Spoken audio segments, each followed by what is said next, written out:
Bonjour, bonsoir, chers fidèles de la télévision Renaissance et bienvenue dans ce journal. Nous sommes mardi 15 septembre 2020 et tout de suite, les principaux titres.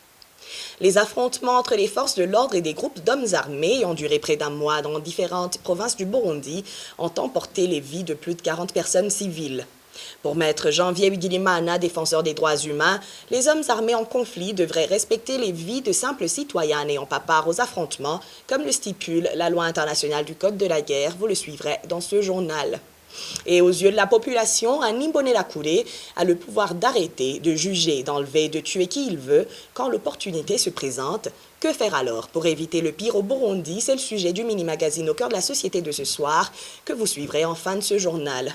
Bienvenue dans le développement de ces titres. Encore une fois, bienvenue dans ce journal. Selon les enquêtes menées par la télévision Renaissance, plus de 40 civils ont été tués dans des affrontements qui ont eu lieu ces derniers temps entre les forces de l'ordre et les groupes armés dans les provinces de Rumonge, Bujumbura, Bubanza et Kayanza. Les habitants de ces provinces demandent que leur sécurité soit renforcée. Winnie Nkurunziza. La commune Bugarama, dans la province Rumonge, a déjà enregistré 18 personnes tuées dans ces affrontements armés. 12 habitants de Gahuni tués au cours de la journée du 23 août, 5 personnes tuées le 12 septembre courant, 3 personnes la journée de ce dimanche. Dans la commune Burambi, de la même province, 4 personnes ont déjà été tuées, 3 la nuit de dimanche à lundi de la semaine passée et une personne tuée ce dimanche lors des affrontements entre les forces régulières à un groupe armé. Dans la province Bujumbura, en commune Mukike, sur la colline Ndayi, 3 personnes ont été tuées lors d'une attaque armée la nuit du 28 août dernier. Dans la province Kayanza, en commune Matongo, sur la colline Nyarumanga, 7 personnes ont péri dans une attaque armée en provenance de la Kiwira la nuit de jeudi de la semaine passée.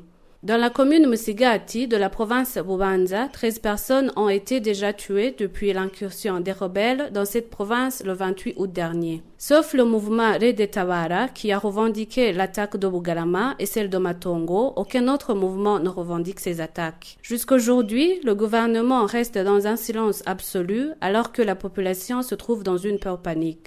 Winnie Nkurunziza, assassiner les civils pendant des affrontements est un crime puni par la loi internationale du Code de la guerre signée en 1949 à Genève. Cette déclaration est de Maître Janvier Bigirimana qui intervient au moment où il y a des civils qui ont été tués au cours des affrontements entre l'armée burundaise et le mouvement Red Tabara. Maître Janvier Bigirimana précise également que cette même loi protège les combattants capturés. Depuis les 3 dernières semaines, on a entendu qu'au Burundi, il y a des combats qui se déroulent entre des groupes armés qui ne sont pas bien identifiés et contre le gouvernement de Gitega. Malheureusement, à travers ces combats, on reporte toujours des cas de civils qui sont soit torturés, soit assassinés. Et ce genre de comportements, ce sont des comportements qui sont criminels et qui sont prohibés par le droit international, notamment le droit international humanitaire, à travers les 4 conventions de Genève de 1950 qui constituent le socle du droit international humanitaire. Ces principes qui sont fondés notamment sur le respect de la vie des civils ainsi que des biens, sans oublier les combattants qui démissionnent ou qui ont été capturés. Sinon, les sanctions sont lourdes parce que les crimes de guerre constituent des crimes à caractère international. C'est-à-dire que ce sont des crimes qui peuvent être poursuivis sur le plan national tout comme sur le plan international. Ce qui est encore plus grave, c'est lorsque ce genre de comportement, ce genre de violation, ce genre de crimes de guerre sont commis par les forces étatiques parce que ces dernières sont supposées être là pour protéger les citoyens. Donc nous pensons que les forces étatiques doivent davantage être plus vigilantes parce que dans leur mission, ils ont cette obligation de protéger les citoyens, mais cette obligation, comme je le disais tantôt, elle incombe également aux forces armées qui combattent les forces étatiques, d'où toutes les parties n'ont pas d'excuses lorsque et ils commettent des bavures contre des civils ou contre des combattants qui ont abdiqué ou qui ont été capturés. Tôt ou tard, les responsables, les auteurs de ces forfaits pourront en répondre soit devant la justice nationale, soit devant la justice internationale. Maître Janvier Wigilimana s'est entretenu avec notre confrère Denis Ndaïké-Ngouloukié. Le gouvernement du Burundi se montre irresponsable dans ces jours où l'on parle d'attaques de mouvements rebelles qui brûlent dans plusieurs localités du Burundi. C'est le constat du mouvement d'action patriotique MAP Burundi Buhire. Emery Pacifique Igiraneza, le président de ce mouvement, donne d'autres exemples qui montrent l'insouciance des autorités burundaises face aux diverses questions de la population. Il fait cette évaluation à la veille des conférences de MAP Burundi Buhire organisées dans le but d'évaluer les 100 jours du règne d'Évariste Ndayishimiye. La dite conférence se tiendra le 25 septembre cette année. Emery, Pacifique et Giraneza. On constate que les forces de l'ordre aussi sont parmi ceux qui, par après, entrent dans des actes ignobles d'élimination, de torture, et même, voire même tuer les habitants des localités où ces groupes armés sont censés être. Nous entendons que, par exemple, le côté de l'ouest, donc vers le lac Tanganyika, dans la commune de Rumonge, qu'il y a des infiltrations, qu'il y a des gens qui viennent de la République démocratique du Congo. On parle, par exemple, des morts dans des localités de la province de Rumonge et de Bururi, Bujumbura, Rihar. On parle maintenant des attaques généralisées dans le pays. On aurait cru que le leadership prendra le devant pour effectivement informer l'opinion publique, ce qui se passe au Burundi, mais c'est silence radio. On voit tout simplement l'irresponsabilité du leadership. Nous parlons aussi vraiment d'Ndayishimiye, le président du Burundi, qui malheureusement aimait s'évaluer par 100 jours. Alors, nous avons dit, voyons alors ces 100 jours. Vous vous souvenez, lorsqu'il était président du CNDD-FDD, qu'il avait fait une auto-évaluation. Quand il est venu, il parlait paisiblement un langage qui se qualifiait d'unifiant. Il a parlé même à tendre la main aux opposants. C'est la même chose qu'il a fait lorsqu'il est devenu président de la République. Et il y a des gens qui croyaient qu'il venait avec au moins une volonté d'entendre et d'écouter et de réunir, d'unifier le pays. Mais ce n'est pas ce que nous voulons. Nous voyons un président qui est vraiment dépassé par les événements du leadership politique qui devrait être la priorité numéro 1 d'un président.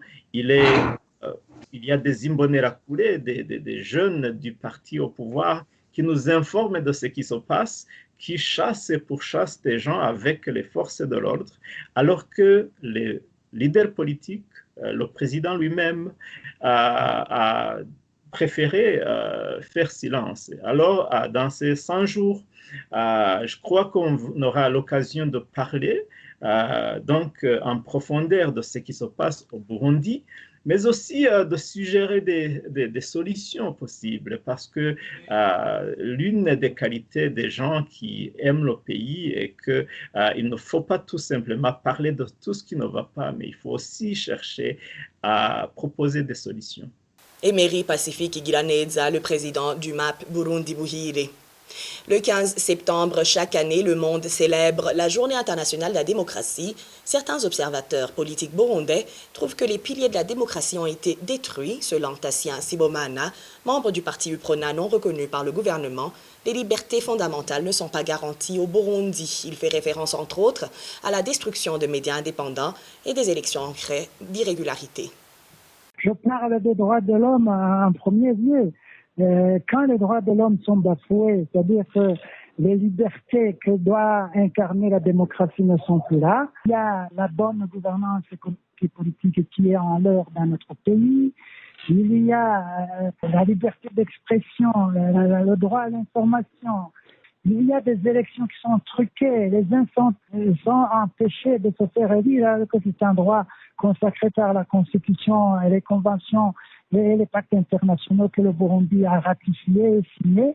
Donc, vous comprenez qu'on est loin vraiment du compte dans le respect des principes démocratiques. La liberté d'expression est une des libertés fondamentales consacrées par la Constitution, consacrée par des textes internationaux. Or, la liberté d'expression n'est plus une réalité au Burundi depuis que les radios, il y a un certain temps, avant 2015, je pense que nous étions parmi les pays où la liberté d'expression commençait vraiment à connaître un certain essor parce qu'il y avait des radios et les gens pouvaient s'exprimer, il y avait des émissions qui vraiment intéressaient le peuple. Depuis lors, les radios ont été brûlées, et les journalistes ont été contraints à l'exil, d'autres ont été portés disparus, d'autres emprisonnés, bref. La liberté d'expression est plus que hypothétique dans notre pays. Et en bref, les 4 journalistes du groupe de presse Iwachu totalisent aujourd'hui 330 jours d'incarcération. La cour d'appel de Nahangwa a décidé de leur maintien en prison vendredi 5 juin. Ils ont été condamnés le 30 janvier cette année à 2 ans et demi de prison et une amende d'1 million chacun par le tribunal de grande instance de Bubanza. Christine Kamikazi, Agnès Ndilubusa, Terence Mozenzi et Gida Lelimana ont été arrêtés à Musigati le 22 octobre de l'an dernier et sont accusés de tentative d'atteinte à la sécurité intérieure de l'État. Et avant de clore notre journal, comment faut-il gérer les Imbonerakure pour éviter le pire au Burundi? C'est la question à laquelle tente de répondre le mini-magazine au cœur de la société d'aujourd'hui, à la présentation Émile Nibasumba.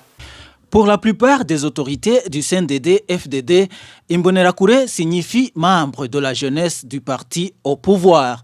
Mais au sein de la population, un Imbonerakure est doté du pouvoir d'arrêter, de juger, d'enlever et de tuer qui il veut lorsque l'occasion se présente. La situation ne devrait pas continuer ainsi, alertent depuis des années les défenseurs des droits humains et les politiques.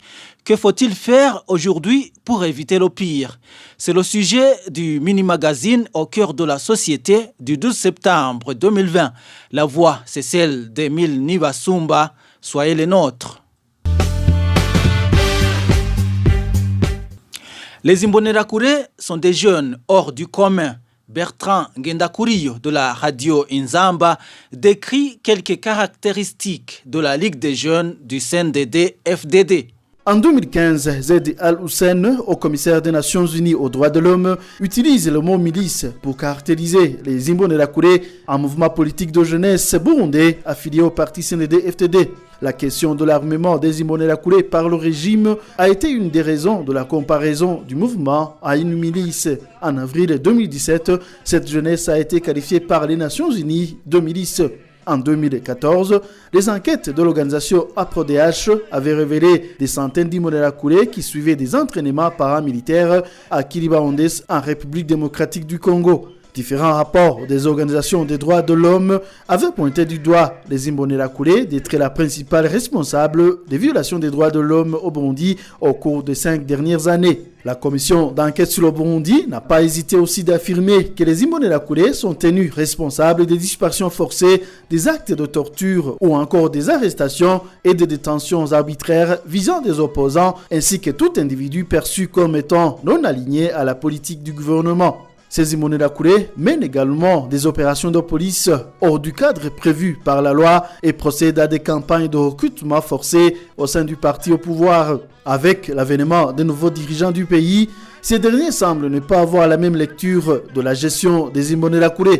Dans le passé le plus récent, alors que le gouverneur de la province de Kayanza avait mis en garde les Imbonerakure à son entrée en fonction pour ne pas s'ingérer dans les affaires de la sécurité, le ministre burundais de la jeunesse, Ezekiel Nibigira, a appelé cette ligue à reprendre leurs activités dans la même province.